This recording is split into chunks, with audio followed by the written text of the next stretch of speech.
Barang siapa yang seseorang di tengah masa-masa futurnya di atas sunnahku, maka dia mendapatkan petunjuk. Tapi kalau seandainya dia tidak berada di atas sunnahku, maka dia akan celaka. Apa maksudnya?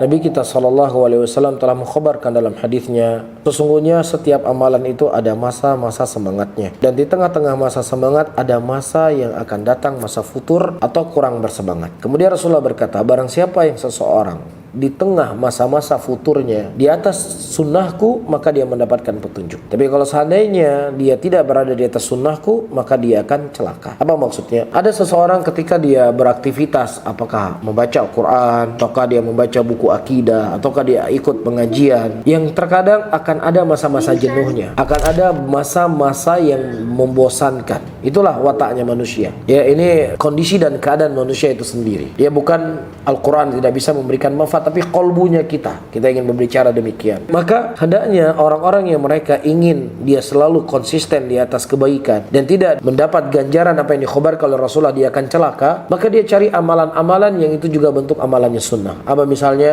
Dia mendatangi kubur, karena kubur juga salah satu akan menyejukkan hati. Kubur juga akan mengingatkan kita dengan akhirat. Atau dia misalnya mendatangi orang sakit. Ya, al-muhim ada amalan-amalan yang dia lakukan yang itu masih dalam koridor sunnahnya Rasulullah. Ya, atau dia membaca kisah-kisah para nabi, kisah-kisah para sahabat, atau dia berziarah dengan teman-temannya. Ia duduk dengan teman-teman yang soleh. Ya, mudah-mudahan ketika masa futurnya tadi bisa kembali bersemangat dan dia kembali kepada aktivitasnya. Tapi kalau di tengah-tengah masa kurang semangatnya, dia justru berbuat dosa, dia justru berbuat maksiat, ya jenuh nih dengan baca Quran, ya Allah kita nonton bioskop aja lah. Ya jenuh dengan Quran, ayo kita nonton konser musik. Maka ketika satu dosa itu telah terbuka, naudzubillah, akan terbuka pintu-pintu dosa yang lainnya. Dia tidak akan berhenti di satu titik, dia akan berkembang biak. Ya, dia akan semakin membesar, dia akan semakin banyak dosa tadi. Ya, Allah telah menceritakan dalam ayat Al-Quran kisah Nabi Yusuf. Ketika saudara-saudara Nabi Yusuf berkata, "Uqtulu Yusufa awitrahu arda yakhlu lakum wajhu abikum wa takunu min ba'di qauman salihin." Bunuhlah Yusuf atau buang dia di sebuah tempat agar pandangan bapak kita hanya kepada kita saja. Nanti setelahnya kita menjadi orang-orang yang bertobat. Kita buat maksiat dulu, kita buat satu dosa dulu,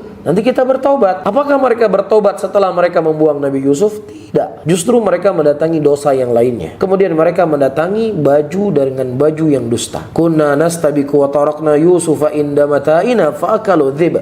Tadi kami bermain-main dan kemudian kami letakkan Yusuf, tiba-tiba Yusuf dimakan oleh serigala. Ini darah dari darah serigala yang telah menerkam Nabi Yusuf. Padahal Nabi Yusuf dibuang oleh mereka ke dalam sebuah sumur. Tadi tujuannya ingin berbuat satu dosa. Tujuannya tak ingin jadi orang soleh. Tujuannya tadi bertobat dengan satu dosa. Tapi justru mereka mendatangi dosa-dosa yang lainnya. Oleh karena itu, jangan sampai di masa-masa futur kita berbuat hal-hal yang saya sebutkan tadi. Karena ini ketika sudah terjatuh akan sulit untuk kita bangkit kembali.